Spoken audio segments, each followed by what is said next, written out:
Kami siap memuji Engkau, kami siap memuliakan Engkau, mengagungkan Engkau. Terima kasih Tuhan, terima kasih. Penolong yang selalu setia, memenuhi keperluanku. Terima kasih Yesus. Tak pernah Dia mengecewakan.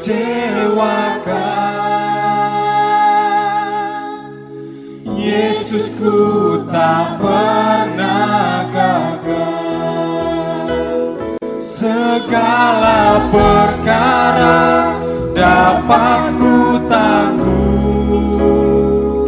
di dalam Dia yang memberi kekuatan. Tuhan Yesus penolong dan sahabat, tetap percaya Tuhan setia. Terima kasih Yesus, Engkau penolong yang setia bagi kami.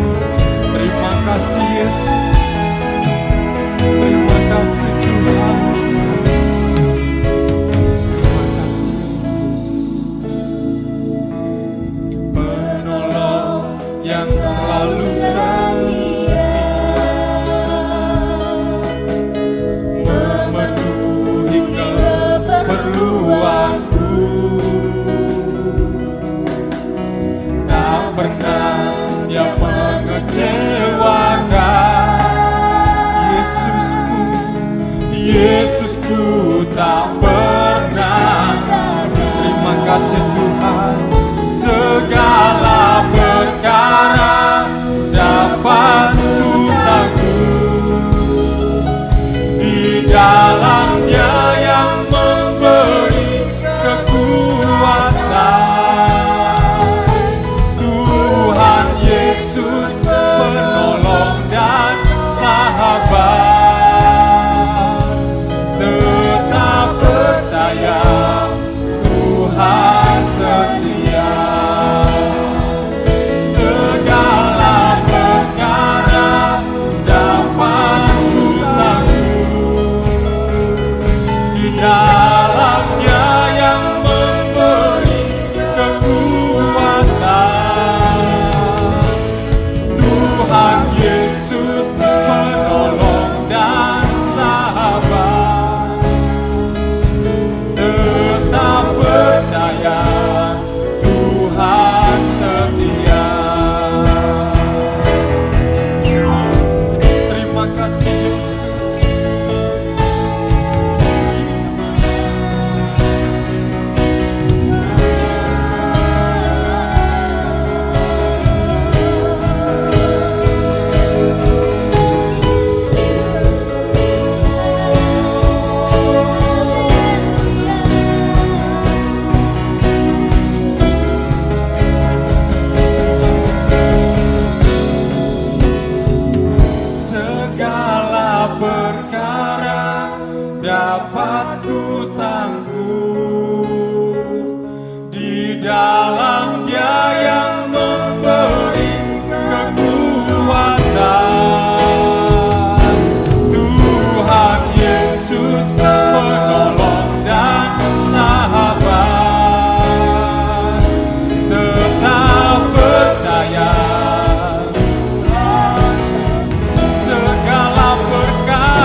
Sungguh ku percaya tiada yang mustahil, mukjizat masih ada dalam hidupku.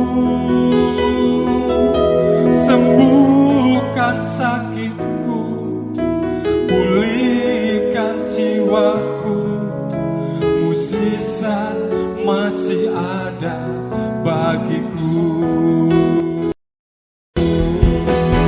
Sungguh ku percaya tiada yang mustahil, mukjizat masih ada dalam hidupku.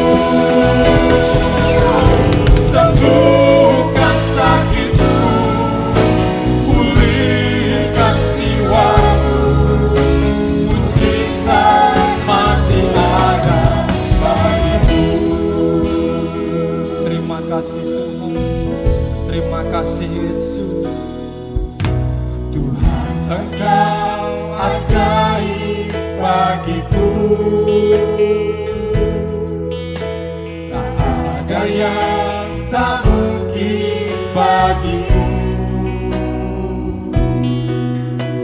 Kau yang telah berfirman dan semuanya jadi. Tuhan, Engkau ajaib bagiku.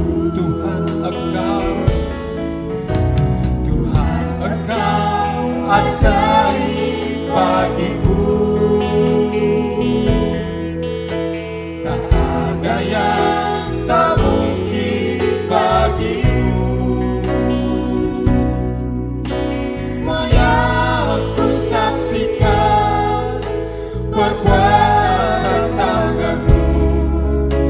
Tuhan, Engkau ajaib bagiku.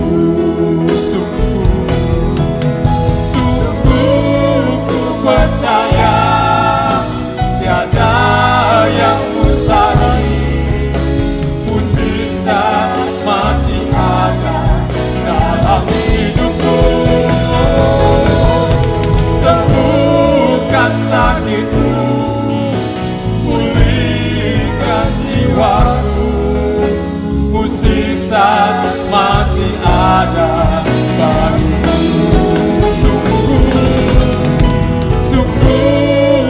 Percaya tiada yang mustahil, mukjizat masih ada dalam hidupku. Sembuhkan sakitku, pulihkan jiwaku, mukjizat masih ada bagiku. Katakan dengan iman.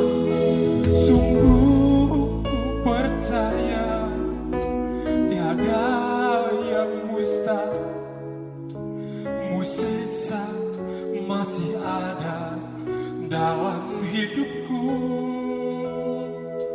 Sembuhkan sakitku, pulihkan jiwaku, mukjizat masih ada bagiku. Sungguh ku percaya tiada yang mustahil, mukjizat masih ada dalam hidupku. Sembuhkan sakitku, pulihkan jiwaku, mukjizat masih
kami ya Tuhan. Terima kasih Yesus. Jikalau sebentar kami akan mendengar sebagian dari firman-Mu, berfirmanlah dalam setiap kehidupan kami. Ajar kami untuk kami boleh selalu melakukan kebenaran firman-Mu. Terima kasih Bapa. Dalam berkat nama Tuhan Yesus Kristus kami berdoa. Amin.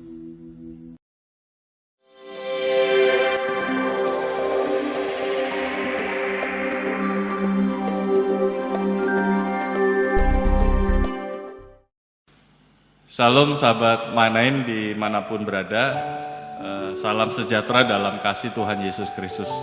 Berjumpa lagi dengan saya dalam ibadah streaming.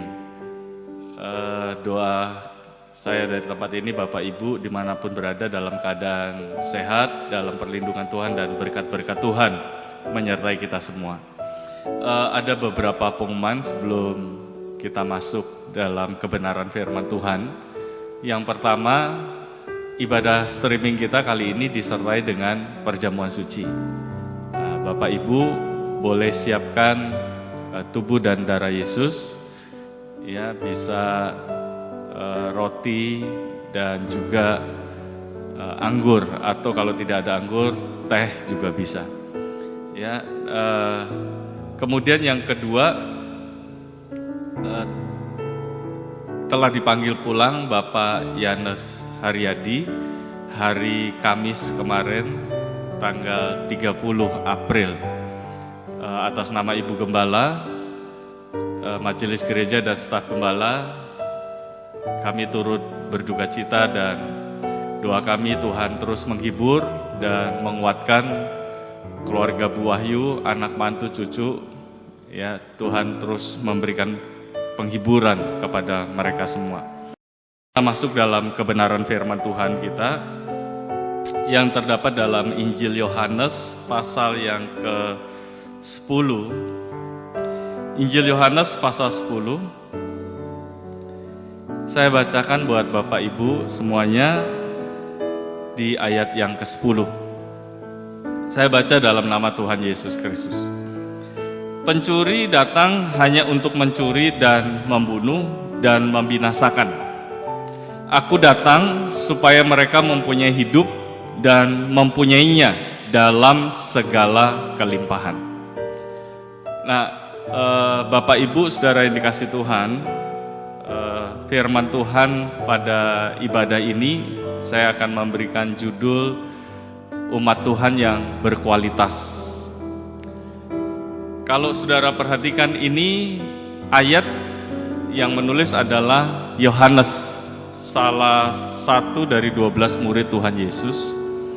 Meskipun Yohanes tidak menulis namanya secara tersurat, tetapi dia menulis dalam kalimat lain dengan kata murid yang dikasihinya.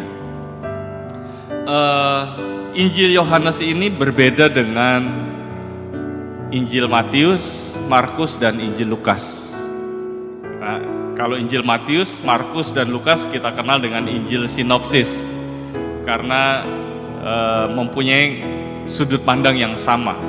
Tetapi Injil Yohanes ini sedikit berbeda dengan Injil Matius, Markus, dan Lukas, dan tidak masuk dalam Injil sinopsis.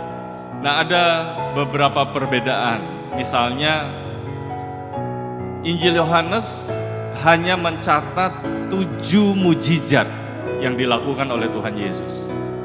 Sedangkan Matius, Markus, Lukas lebih dari 7. Banyak mujizat yang Yesus kerjakan dan dicatat oleh Matius, Markus, dan Lukas. Tetapi Yohanes hanya mencatat 7 mujizat. Bukan berarti Yohanes meragukan apa yang dikerjakan oleh Tuhan Yesus selama pelayanannya 3,5 tahun di atas muka bumi. Karena kalau saudara lihat di bagian terakhir, pasal terakhir, ayat terakhir, Yohanes mencatat bahwa masih banyak hal lain yang dilakukan oleh Yesus. Dan kalau itu ditulis dalam sebuah kitab, maka dunia ini tidak akan cukup menampung kitab tersebut.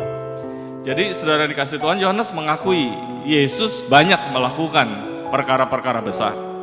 Tetapi pertanyaannya, kenapa hanya 7 mujizat yang Yohanes catat di Injilnya ini? Kalau saudara lihat, dia tulis murid yang dikasihinya. Nah, bagi orang yang dikasih Tuhan, tidak perlu banyak mujizat. Yang diperlukan hanya kasih Tuhan. Nah, ini luar biasa sebenarnya ya. Bagi orang yang dikasih Tuhan, saya ulangi lagi, bagi orang yang dikasih Tuhan tidak perlu banyak mujizat. Ya, yang dia perlukan, yang utama adalah kasih Tuhan. Ya, yang Tuhan kerjakan dalam hidupnya. Ini banyak orang tidak atau sulit memahami pernyataan seperti ini. Karena banyak umat-umat Tuhan kejar mujizat, kejar berkat-berkat Tuhan. Tetapi tidak dengan Yohanes. Ya, Yohanes catat 7 saja, karena bagi dia kasih Tuhan itu lebih dari segala-galanya. Nah, mari Pak Ibu saudara yang dikasih Tuhan, mari jangan kita kejar-kejar mujizat, kejar-kejar berkat-berkat Tuhan, tetapi mari kita kejar kasih Tuhan. Kita kejar ngalami Tuhan dalam hidup kita, perjumpaan dengan Tuhan. Dan percayalah, ketika kasih Tuhan ada dalam hidup kita, kita berjumpa dengan Tuhan, kita ngalami Tuhan, maka perlindungan Tuhan, pertolongan Tuhan nyatakan dalam hidup kita. Nah, perbedaan lainnya adalah gini, ada banyak peristiwa-peristiwa di daerah Yudea dan Yerusalem yang tidak dicatat oleh Matius, Markus, dan Lukas, tapi dicatat oleh Yohanes. Nah, salah satunya ya ini, pasal 10 ini, ayat 10, ketika Yesus sedang memperkenalkan dirinya bahwa dia adalah pintu dan dia adalah gembala. Nah, mari kita lihat, belajar apa yang menjadi pernyataan Yesus di sini. Dikatakan dalam ayat 10, pencuri datang hanya untuk mencuri dan membunuh dan membinasakan.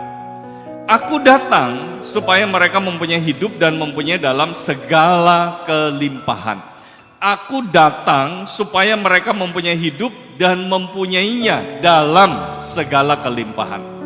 Nah, seringkali orang salah menafsirkan kata kelimpahan di sini.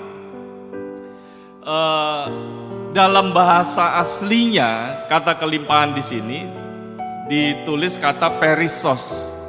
Nah, itu pengertiannya bukan sekedar kelimpahan secara kuantitatif, ya, kelimpahan secara fisik, jasmani, ya, berkaitan dengan harta benda, berkaitan dengan kekayaan duniawi, bukan.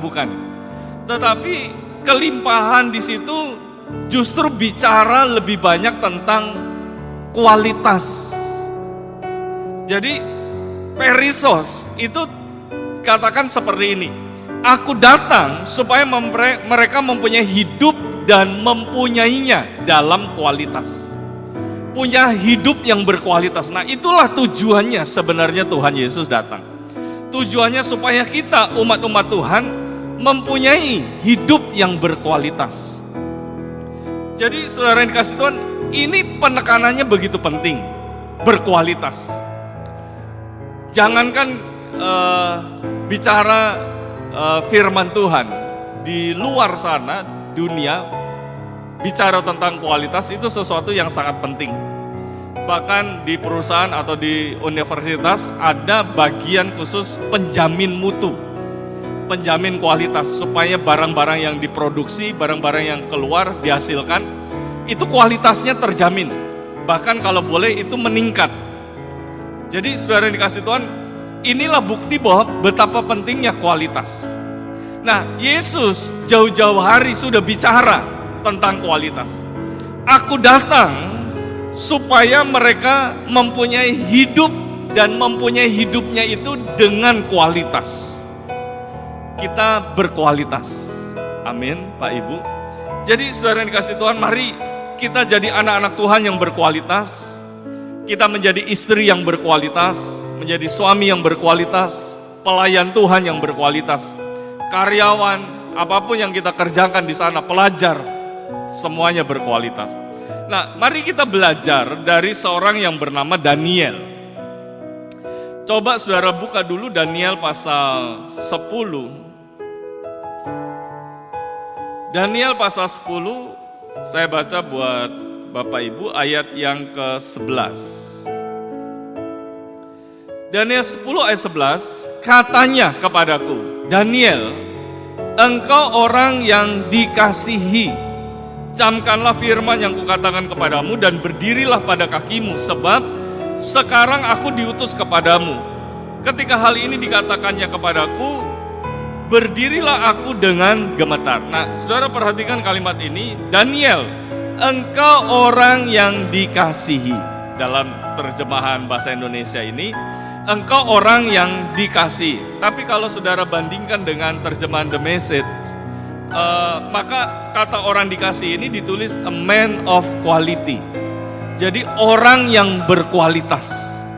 Daniel adalah orang yang berkualitas. Nah, a man of quality. Nah, mari kita lihat kualitas apa yang dimiliki oleh Daniel. Saudara lihat di dalam pasal 6, Daniel pasal 6.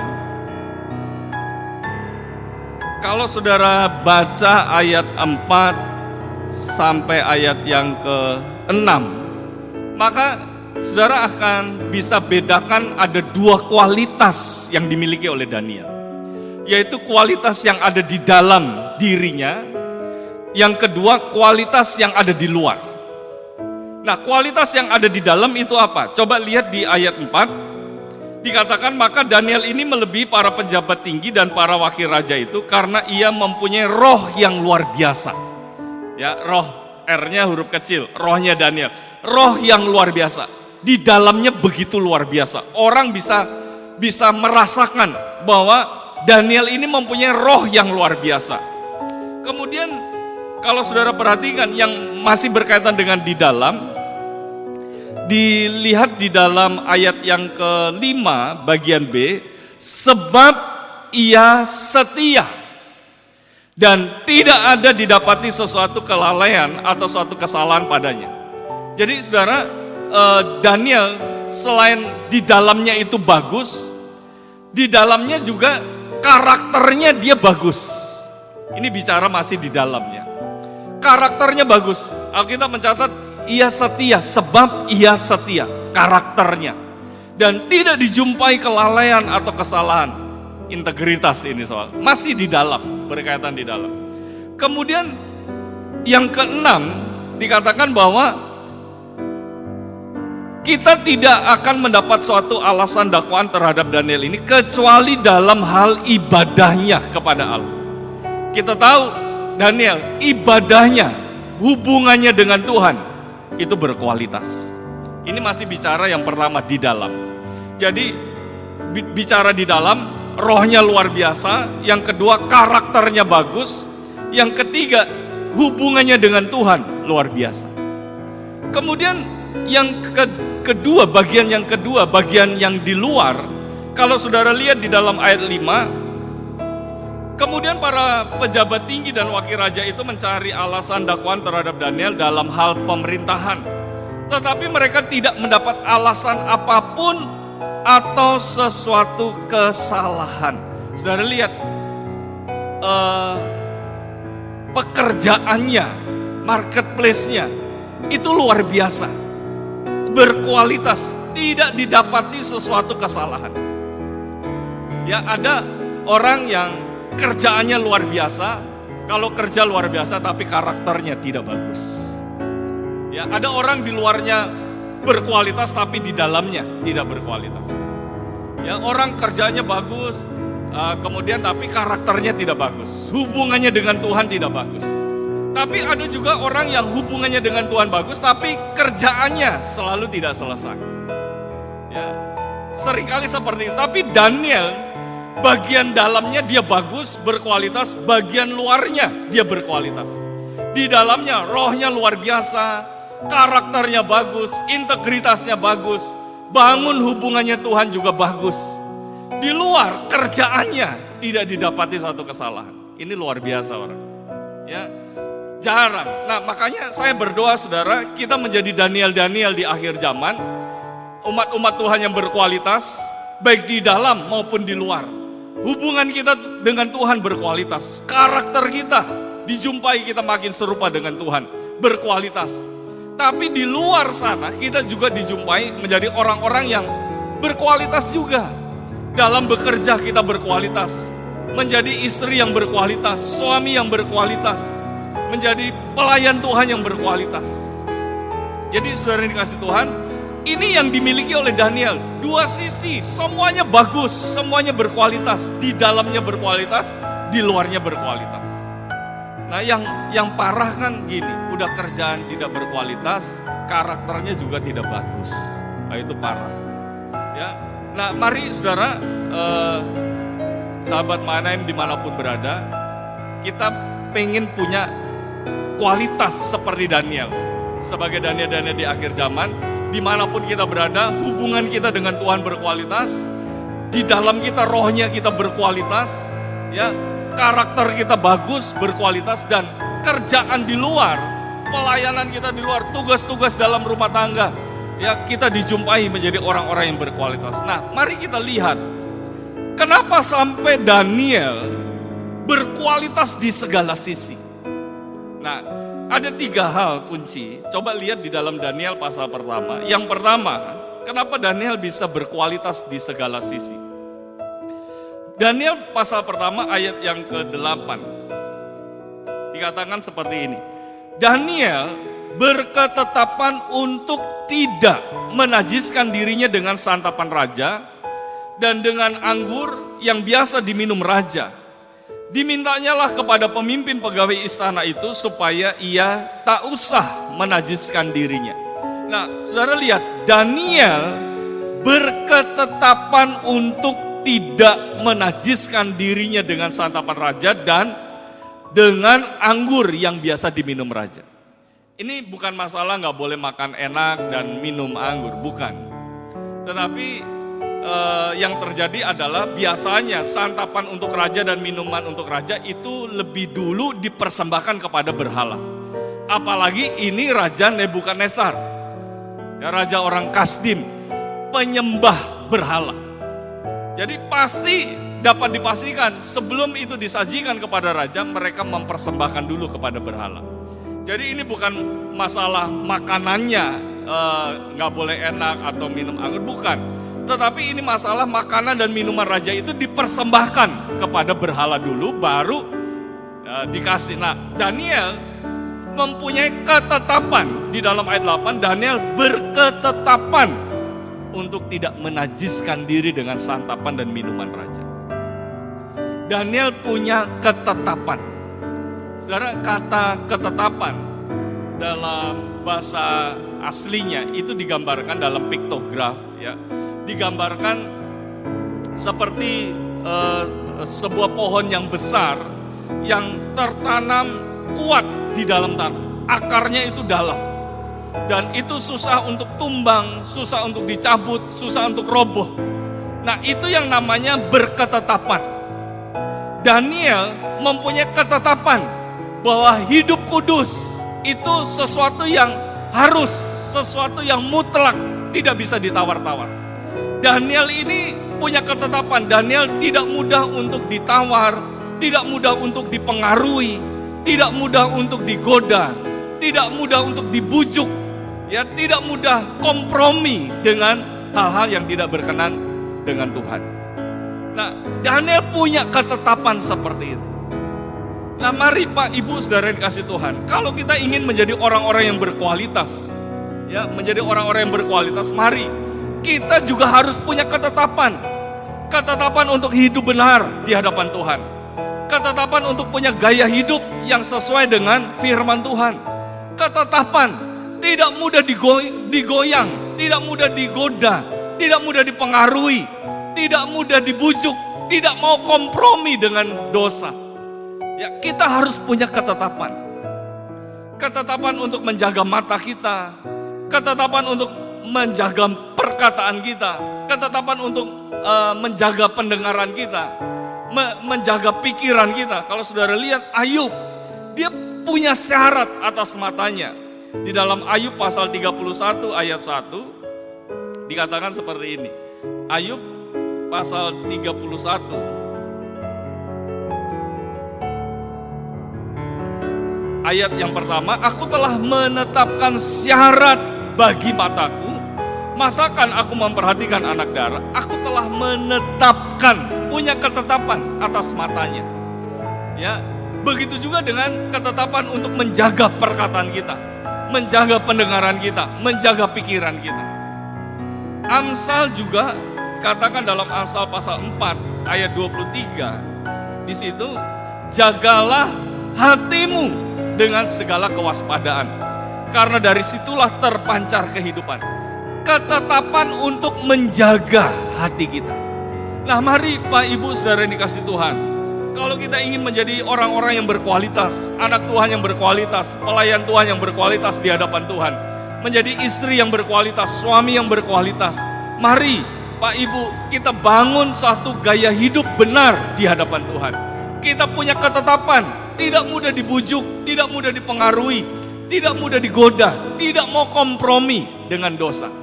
Sekali ikut Tuhan, tetap ikut Tuhan. Sekali hidup benar, tetap hidup benar di hadapan Tuhan.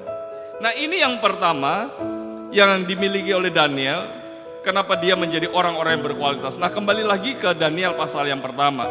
Yang kedua, kenapa Daniel berkualitas di hadapan Tuhan?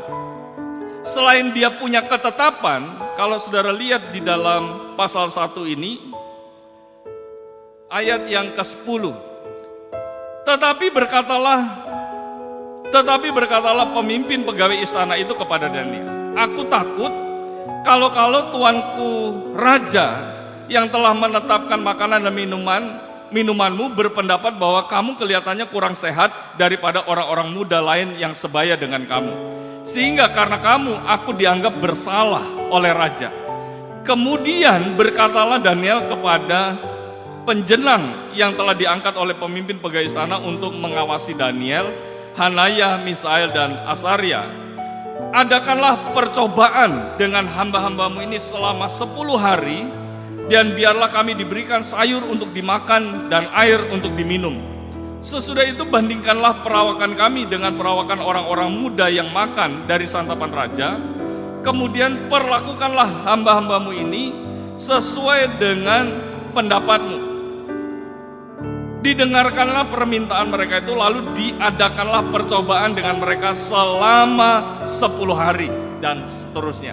Daniel, ya, setelah dia punya ketetapan untuk tidak menajiskan diri dengan santapan raja, dia punya keyakinan bahwa Tuhan yang dia sembah itu Tuhan yang luar biasa. Dia bilang sama mungkin juru minuman raja, coba ya dalam 10 hari ini kasih kami sayur dan air saja.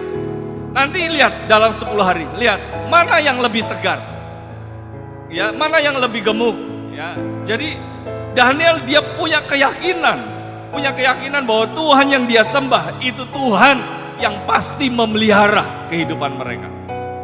Karena itu mari saudara yang dikasih Tuhan, kalau kita mau menjadi orang-orang yang berkualitas, kita harus punya keyakinan, percaya kepada Tuhan. Karena Tuhan kita adalah Tuhan yang luar biasa. Saudara, kata keyakinan, kata percaya dalam perjanjian lama itu ditulis 105 kali. Nah, digunakan kata dalam bahasa aslinya aman. Nah, muncullah kata iman dari situ ya, aman. Kalau dalam perjanjian baru, bahasa aslinya bahasa Greka itu digunakan kata pistis ya, atau pisteo. Tapi dalam perjanjian lama digunakan kata aman kebanyakan. Nah, aman itu dalam piktografnya ya, bahasa Ibrani itu kadang yang kuno ada piktografnya, gambaran-gambarannya. Nah, itu digambarkan seperti sebuah patok yang tajam, patok untuk orang kemah itu patok, kemudian ada palu, ya, patok yang tajam, palu, dan itu dipatokkan ke dalam tanah. Nah, aman itu bukan patoknya, ya, aman itu bukan patoknya dan juga bukan palunya, tapi bicara aman itu bicara tanahnya sebenarnya. Patoknya udah tajam, palunya udah keras dan udah dipukul keras, udah masuk ke dalam tanah. Tapi kalau tanahnya gembur, tanahnya tidak baik, Maka kalau ada angin keras ya, ada badai dan sebagainya, itu kemah bisa terbang. Kenapa? Karena tanahnya tidak kuat tahan patok itu. Nah, ini gambaran apa, saudara? Firman Tuhan itu seperti patok yang tajam. Ya, Palu mungkin hamba-hamba Tuhan udah khotbahkan berkali-kali keras dengan keras kepada kita. Tapi kalau tanah hati kita nggak bagus, tanah hati kita nggak baik, itu mau berkali-kali firman Tuhan ditancapkan, ya, ditanamkan dalam hati kita. Bahkan firman Tuhan itu datang dengan keras, dipatok dengan keras, hamba-hamba Tuhan sampaikan dengan keras, tertanam, kelihatannya seperti tertanam, tapi begitu ada badai, begitu ada masalah, begitu ada persoalan, gampang kecabut. Nah, itu aman. Jadi saudara, Daniel, dia punya keyakinan terhadap Tuhannya yang dia sembah, bahwa Tuhan itu luar biasa, Tuhan yang sanggup pelihara dia, Tuhan yang tidak pernah meninggalkan. Di tengah dia ditawan oleh bangsa Babilonia bersama teman-temannya sebagai pendatang, orang-orang yang ditawan, hidup pasti tidak enak. Tetapi saudara yang dikasih Tuhan, mereka tetap punya keyakinan di tengah situasi yang tidak nyaman, di tengah situasi yang seperti itu, mereka punya keyakinan bahwa Tuhan yang dia sembah itu Tuhan yang pasti memelihara hidup mereka. Begitu juga dengan hidup kita. Mari Pak, Ibu, saudara dikasih Tuhan, kita harus punya keyakinan bahwa Tuhan tidak pernah meninggalkan kita. Tuhan tidak pernah membiarkan kita. Ya, Tuhan selalu melindungi kita, menyatakan pertolongan dalam hidup kita. Kalau toh kita ngalami masalah, justru di tengah badai, di tengah masalah itu kita akan ketemu namanya Tuhan. Namanya Tuhan yang luar biasa, El Shaddai. Karena itu saudara, di tengah situasi saat ini pandemi COVID-19, mungkin ada banyak persoalan ekonomi, persoalan kesehatan dan sebagainya. Tapi mari saudara, tetap milikilah keyakinan bahwa Tuhan yang kita sembah itu Tuhan yang luar biasa. Tuhan yang kita sembah itu Tuhan yang dahsyat, yang Tuhan yang selalu memelihara kita. Meskipun di tengah kesulitan, Tuhan bisa kirim burung gagak untuk memelihara kita. Di tengah kesulitan, Tuhan bisa kirim bantuannya untuk menolong kehidupan kita. Percayalah, Tuhan yang kita sembah adalah Tuhan yang luar biasa. Milikilah keyakinan saudara terhadap Tuhan yang luar biasa. Bahkan 2000 tahun lalu, Dia sudah mati dan bangkit untuk menebus dosa kita. Tidak ada alasan untuk kita tidak punya keyakinan terhadap Tuhan kita. Mari Pak Ibu terus bangun keyakinan kita, terus bangun aman di dalam hidup kita, sehingga setiap firman Tuhan yang datang, setiap patok yang tertancap dalam hati kita, itu tidak akan tercabut meskipun ada badai, ada masalah, ada persoalan. Yang terakhir kita lihat di Daniel ini, Daniel pasal 1 ayat 21. Daniel ada di sana sampai tahun pertama pemerintahan Kores. Saudara, Daniel ini kerja dengan 4 raja. Raja yang pertama itu Nebukadnezar, kemudian Belsasar, kemudian Darius, kemudian Kores. 4 raja berganti, perdana menterinya tetap Daniel. Dan kalau bukan sesuatu yang serius yang dikerjakan oleh Daniel dengan serius, gak mungkin 4 kali ganti raja dia tetap perdana menteri. Itu dalam hal urusan luar. Dalam hal rohani, ketika ada larangan di pasal 6 tadi, larangan untuk berdoa, Daniel dia tetap setiap hari 3 kali dia menyembah, berdoa kepada Tuhan, menunjukkan keseriusannya dengan Tuhan. Sudah serius dalam pekerjaan, lebih lagi serius dengan Tuhan.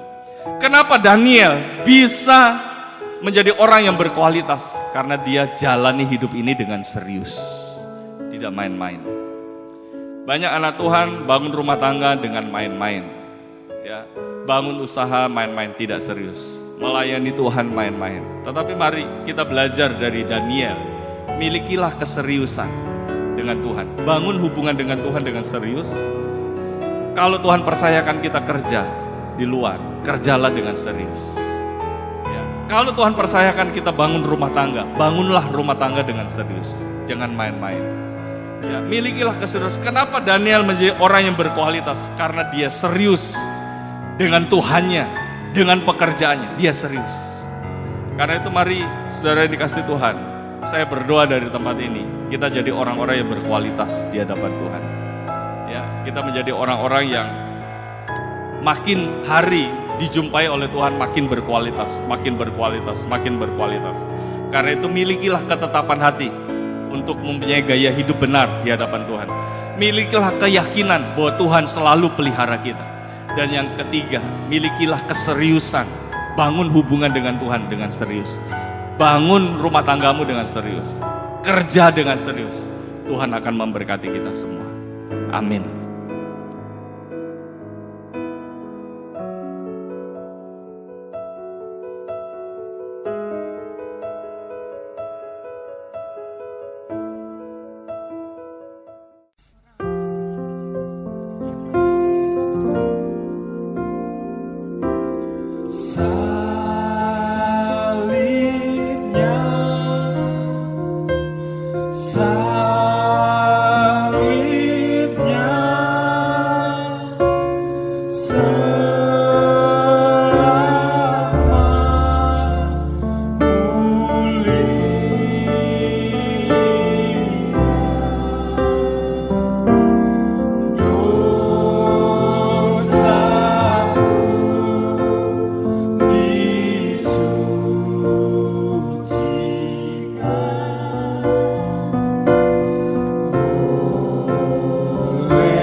Selamat hari Minggu. Puji Tuhan, di minggu pertama ini kita akan makan minum perjamuan suci untuk mengingat akan pengorbanan Tuhan kita Yesus Kristus. Dia sudah mati dan bangkit untuk menyembuhkan, menyelamatkan kepada kita sekalian yang berdosa. Kita sudah diselamatkan melalui pengorbanannya di Bukit Golgota. Dan pada sore hari ini dalam ibadah kita akan makan minum perjamuan suci, makan minum tubuh darah Yesus untuk mengingatkan kepada kita buat pengorbanannya yang luar biasa. Mari kita angkat tubuh darah Yesus, kita mengucap syukur kepada Tuhan. Angkat tubuh Yesus di tangan kanan saudara dan darah Yesus di tangan kiri saudara. Kita mengucap syukur kepada Tuhan. Tuhan Allah Bapa di dalam sorga Yesus Kristus, kami bersyukur dan berterima kasih kepadamu. Kalau di dalam ibadah ini kami akan makan tubuhmu dan minum darahmu, mengingat kepada kami untuk pengorbananmu yang luar biasa. Tuhan sudah menjadi korban untuk menyelamatkan kepada kami. Kami mengucap syukur kepadamu. Dan sebentar kami akan makan minum tubuhmu, menjadi kekuatan yang baru untuk kami untuk tetap setia kepadamu sekalipun di masa yang sukar. Tapi tubuh darahmu meneguhkan iman percaya kami untuk kami berjalan maju menuju sasaran sorgawi. Terima kasih Tuhan buat pengorbananmu.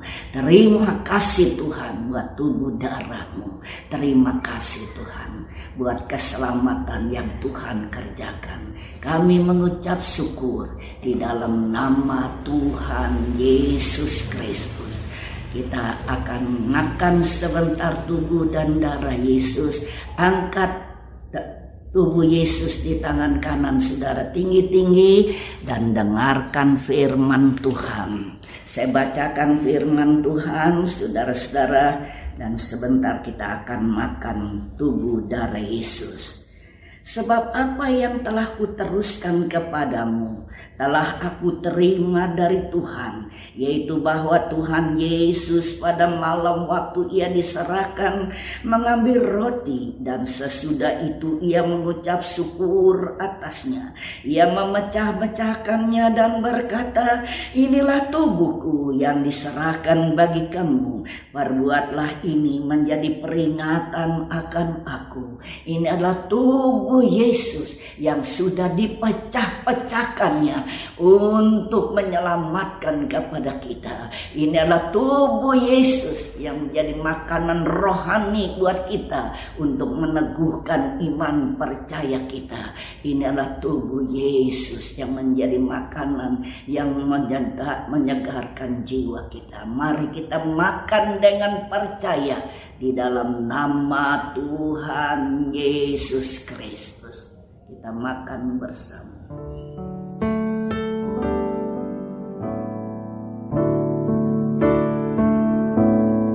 Darahnya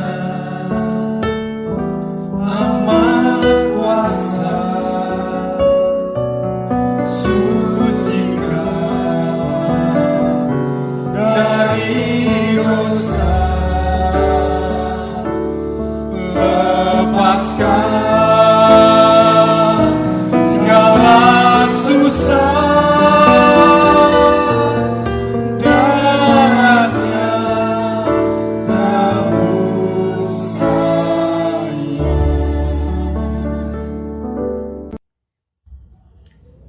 Angkat cawan darah Yesus di tangan kanan saudara tinggi-tinggi dan dengarkan firman Tuhan.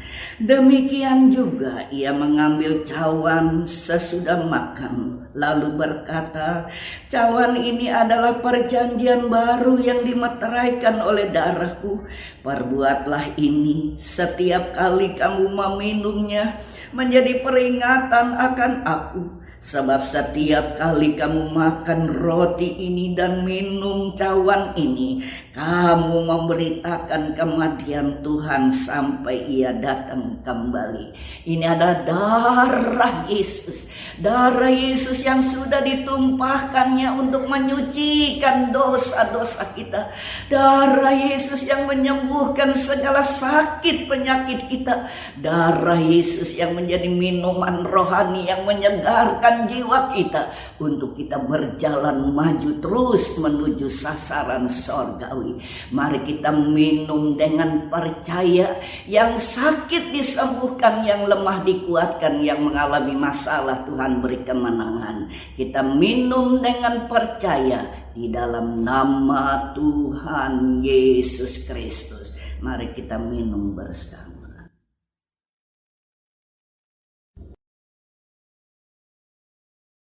Ada kuasa dalam darahnya.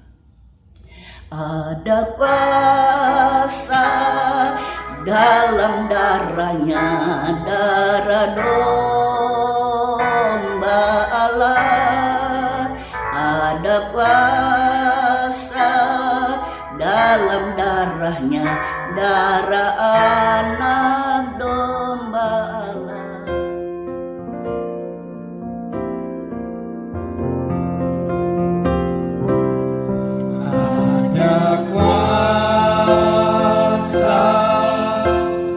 Dalam darahnya, darah domba Allah. Ada kuasa dalam darahnya, darah anak domba. Haleluya. Terima kasih Tuhan. Terima kasih buat tubuh darah-Mu. Terima kasih Tuhan buat kekuatan baru yang Tuhan sedang kerjakan kepada kami. Terima kasih buat berkat-berkat-Mu. Terima kasih buat kekuatan yang Tuhan berikan kepada kami. Dalam nama Tuhan Yesus Kristus kami berdoa. Amin.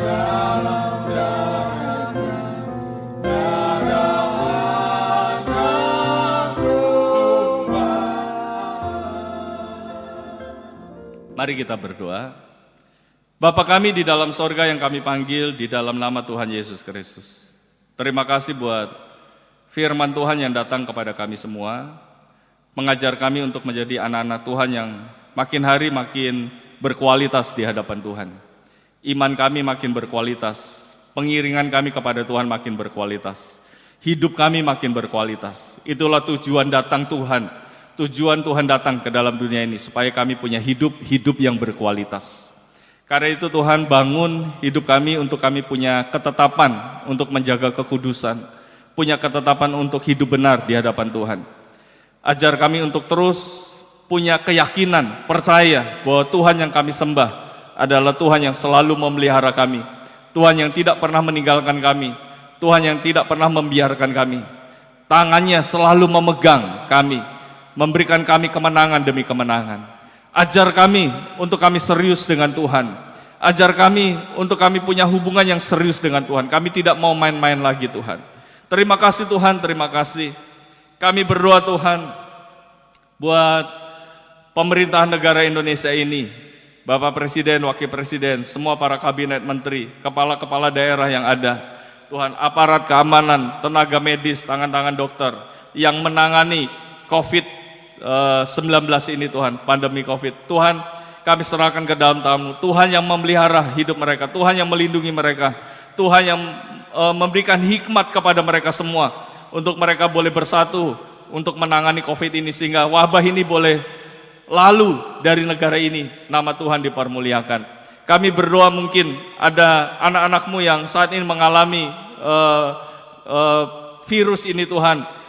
Kami berdoa Tuhan, jamah mereka, beri kekuatan, kesehatan, sembuhkan secara sempurna dalam nama Tuhan Yesus Kristus. Terima kasih Tuhan, terima kasih. Kami berdoa Tuhan, buat kota Rembang ini, Tuhan sertai kepala daerah yang ada, Tuhan sertai aparat-aparat keamanan di tempat ini Tuhan, sehingga kota Rembang ini boleh dijaga, boleh terus dilindungi oleh Tuhan. Nama Tuhan semakin dipermuliakan. Terima kasih Tuhan, terima kasih. Kami berdoa Tuhan buat keluarga dari Ibu Wahyu yang baru saja ditinggalkan oleh Bapak Yanus Haryadi Tuhan. Engkau yang memberi kekuatan kepada istri, kepada anak, mantu, cucu, dan keluarga besar yang ditinggalkan. Kekuatan dari Tuhan, penghiburan dari Tuhan, Tuhan terus limpahkan dalam hidup mereka. Terima kasih Tuhan, terima kasih. Kami berdoa Tuhan buat pelayan-pelayan Tuhan yang sudah melayani dalam ibadah streaming, dari pemimpin pujian, singer, pemain musik, semua yang terlibat di dalam pelayanan ini. Tuhan berkati. Berkati juga Tuhan buat tim multimedia dari Mahanaim. Tuhan berkati mereka, jerih lelah mereka di dalam Tuhan tidak pernah sia-sia. Terima kasih Tuhan, terima kasih. Kami berdoa buat mata pencarian jemaat-Mu dimanapun berada. Engkau berkati, baik sebagai nelayan, petani, wira swasta, pedagang, karyawan, pegawai negeri, pelajar. Apapun yang mereka lakukan diberkati oleh Tuhan. Mari Bapak Ibu Saudara kasih Tuhan, kita terima berkat. Tuhan akan memberkati dan melindungi engkau. Tuhan mengarahkan wajahnya dan memberi engkau kasih karunia. Tuhan menghadapkan wajahnya dan memberi engkau damai sejahtera. Pulanglah dengan membawa berkat dari Allah Bapa, Allah Anak, dan Allah Roh Kudus, yaitu di dalam nama Tuhan Yesus Kristus. Mari sama-sama yang percaya kita katakan, amin. Segala perkara dapat ku tangguh di dalam Dia yang memberi kekuatan. Tuhan Yesus penolong dan sahabat, tetap percaya Tuhan setia.